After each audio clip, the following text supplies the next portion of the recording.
আমাদের একটা বদ অভ্যাস, না জানলেও আমরা বলি, আছে না নাই? আমি জানি না, এইটা বলতে এত লজ্জা লাগে আমাদের, এত লজ্জা লাগে, এত লজ্জা লাগে। এখন থেকে এইটা প্র্যাকটিস করবেন, বলবেন যে আমি জানি না, আসলে তো আমি জানি না। আমি কি জানি? জানে তো একজন, তিনি কে? আমি জানি, আমার চেয়ে বড় কেউ নাই, এটা বললেই খবর আছে। এরকম বলে শয়তান, এরকম বলে কে? মুসা আলাইহিস সালাম ওয়াজ করতেছিলেন উম্মতের মাঝখানে, এক উম্মত দাঁড়ায় বলে, ইয়া নবী আল্লাহ, মান আ'লামু ফিল আরদ। হে নবী মুসা, একটা প্রশ্ন। কি প্রশ্ন? আপনি বলেন তো বর্তমান পৃথিবীতে সবচেয়ে বড় জ্ঞানী কে? আপনি বলেন তো সবচেয়ে বড় জ্ঞানী কে?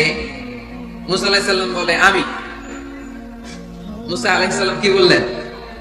আসলে ভুল বলেন নাই, কারণ যাকে আল্লাহ কোন এলাকার জন্য নবী বানিয়ে পাঠান, তাকে তো ওই এলাকার সবচেয়ে বেশি জ্ঞান দিয়েই পাঠান, ঠিক কিনা?